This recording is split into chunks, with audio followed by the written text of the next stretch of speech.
There are many ways to get the things that we want for ourselves in our lives. But basically, it all begins with how we choose to think.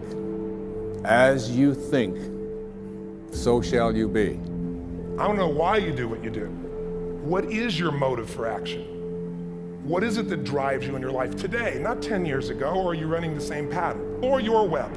The needs, the beliefs, the emotions that are controlling you, for two reasons. So there's more of you to give. Achieve too, we all want to do it, but I mean give, because that's what's going to fill you up. And secondly, so you can appreciate, not just understand, that's intellectual, that's mind, but appreciate what's driving other people. It's the only way our world's going to change. Everyone's going to hit adversity. Everyone's going to hit adversity.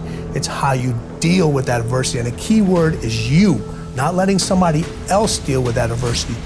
You have to deal with that adversity. And how you deal with it. Are you going to fight through it, or are you going to curl up and just roll over into the corner? It's going to pretty much determine how the rest of your development from a mental standpoint is going to carry you. You cannot win the war against the world if you can't win the war against your own mind.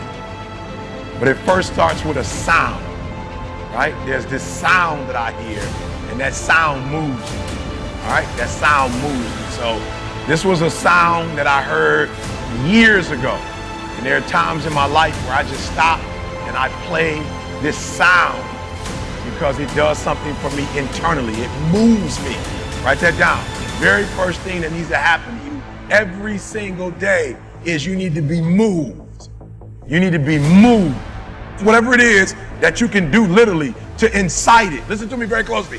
When I say find something that moves you, what most of you do wrong is you're waiting for something to move you. Instead of creating the thing every day that moves you.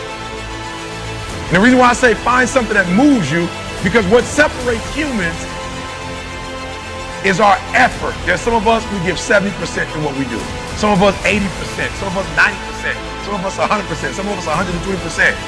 And so when you move and you are moved, it allows you to operate at a whole different level. We kind of have this idea that while you're free as a child, and then that you have a certain delightful, wonderful, positive freedom as a child, and then that's given up as you approach adulthood. But the truth of the matter is that you have a lot of potential as a child, but none of that is capable of manifesting itself as freedom before you become disciplined. And discipline is a matter of the imposition of order, and the order is necessary, especially for people who are hopeless and nihilistic. And lots of people are hopeless and nihilistic. Way more people than you think. And part of that is because no one's ever really encouraged them. And so the book is in part a matter of encouragement. It's like, lay a disciplinary structure on yourself, get the chaos in check, and then you can move towards a state that's freer, because it's discipline first. Like, look, if you're going to become a concert pianist, there's going to be several thousand hours of extraordinarily disciplined practice. That's the imposition of order on your potential, let's say. But what comes out of that is a much grander freedom. And so in virtually every freedom that you have in life that's true freedom is purchased at the price of discipline. At some point, you got to start winning. You can't always look for other people to help you. Other people got their own problems. They got their own shit they got to deal with. They're trying to achieve their own goals. They are willing to assist, but after a while, if you constantly looking for assistance, constantly looking for help, it's on you. Your failure and your success is on you.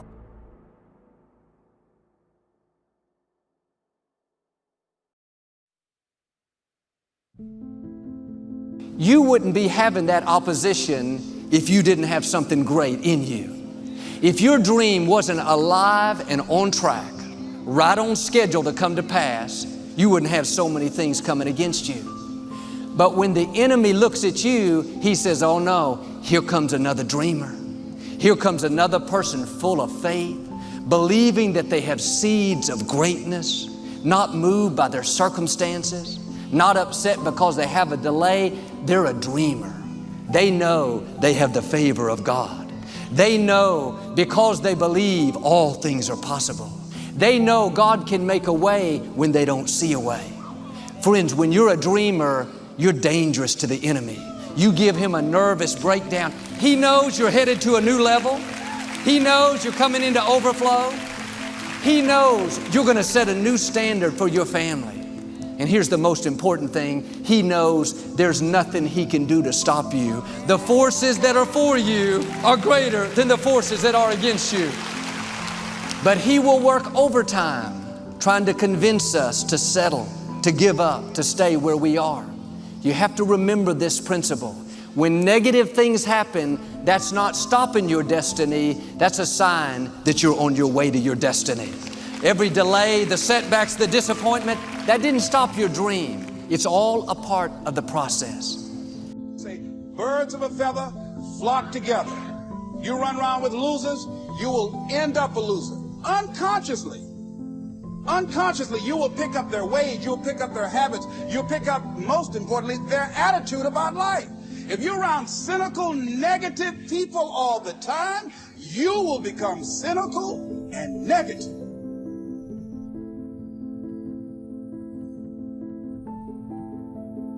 So you got to watch yourself. Many of us are living out the lives of other people, living out their conclusions, living out of their consciousness.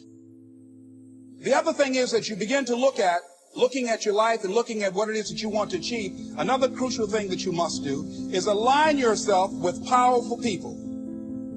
Align yourself with people that can encourage you, people that can empower you, people that you can learn from, people that you can grow from. That's very important. See, if you have people around you that can contribute to your growth. When I wanted to become a speaker, I joined the National Speakers Association. I wanted to be around the Dr. Norman Vincent Peales, the Zig Ziglars, the Dwayne Dyers. I wanted to be around people that were doing what I wanted to do. I wanted to learn from them. And you want to do that too. You want to align yourself with people who think like you, people who dream like you, people who want more out of life, people that are stretching and searching and seeking some higher ground in life, as opposed to the majority of people. Somebody said, always strive to get on top in life because it's the bottom that's overcrowded. And see, you don't want to be on the bottom. See, it's easy to be on the bottom. It doesn't take any effort to be a loser. It doesn't take any motivation, any drive in order to stay down there on a low level. But it calls on everything in you, ladies and gentlemen. You have to harness your will to say, I'm going to challenge myself. Sometimes I have to pull myself out of bed and say, come on, Les. Things I know I should do, I don't do. Things I shouldn't do, I do. I found that the biggest enemy you have to deal with is yourself. There's an old African proverb that says, if there's no enemy within, the enemy outside can do us no harm. I need to practice. Remember, before the day comes, you got to practice. You cannot be standing at the free throw line playing professional basketball in the 7th game of the NBA championship and to hope right then you're going to be practicing. Practice is too late. Larry Bird used to, the great basketball player, he used to shoot, 1,000 free throws, 8 in the morning. My friend Don Ravine trains a lot of the pro basketball players. LeBron James, he trains Durant, Kobe, Chris Paul. And he says these guys are up when everybody else is sleeping, they're practicing. So everything you want is gonna entail a good bit of practice. So many people come up to me and say, Gary, it's so hard. I look at their Instagram and they're not posting any of their content with hashtags, which is a by accident way to pick up exposure in a world where they have no money. When you have no money, when I took over my dad's business, I did $3 million a year, 10% gross profit, $300,000 before expenses. My first year marketing budget was $14,000. When you have no money, and I built that business from a $3 to a $60 million business in 5 years, I had to make every penny perfect. So I was right about email marketing in '96, and I was right, and because of that I had 91% open rates. When Google AdWords came out, the day it came out, I paid 5 cents a click for words before anybody bid me up, and I was super right, and that worked. How much is that luck versus preparation, and do you ever get anything wrong? What do you do when you make a mistake? I get everything wrong. It's just that I can't recall it because once it's wrong, I'm moving on to the next thing. Like dwelling on what you f***ed up on is the quickest way for the next thing not to work. Right? Yeah. So I think I do everything.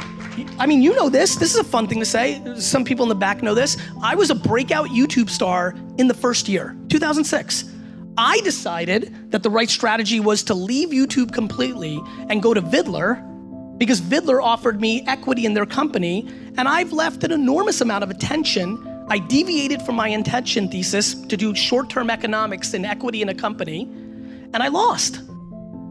When D-Rock finally came in my life 2 years ago and we started to try to build up my YouTube for the first time, I was sitting on 40,000 followers in a world where I could have had millions if I just stayed the course. So I make mistakes all the time. I'm reorging VaynerMedia every day because it's based on a mistake I made the prior year. I just don't give a fuck about my mistakes. Everybody else cares about your mistakes. If you're worried about your own mistakes, you've already lost. You know, I'm always looking for new ways to explain the power of the 5-second rule and the power of 5-second decisions. And I read something that Tim Ferriss said that really resonated with me. And he had this one line buried in a podcast somewhere that just jumped out, and it's stuck. And what he said is, he said something about how there's a gap between the world and the things that trigger you and your response. And your entire life is that gap. When you start to, this is not what he said, I kind of identified this gap, and I, of course, intrinsically was like, well, absolutely, that's the 5-second window between instinct or stimulus and your reaction. And when you start to understand that your whole life plays out in this 5-second gap, and that there's a gap that's 5 seconds long between fear and courage, and there's a gap that's 5 seconds long between self-doubt and confidence, that is your life. And what's super cool about understanding that your whole life is inside this gap is it's so small, everybody, that you have the ability to control it. Life's always gonna throw triggers at you, and there will always be all kinds of cool things that inspire you, your wisdom, and you get to choose what happens in that gap. Do you succumb to an excuse, or do you push yourself forward? You went to Harvard and you dropped out. Have you ever thought how your life could be better off if you had gotten your Harvard degree? Well, I'm a weird dropout because I take college courses all the time. I love learning company courses and things, so I loved being a student. And there were smart people around, and you know, they fed you and they gave you these nice grades that made you feel smart.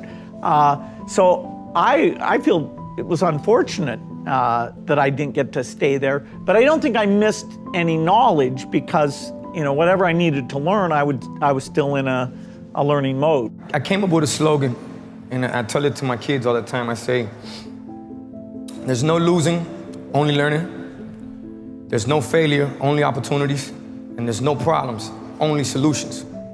So to me, what failure is the mother of all success.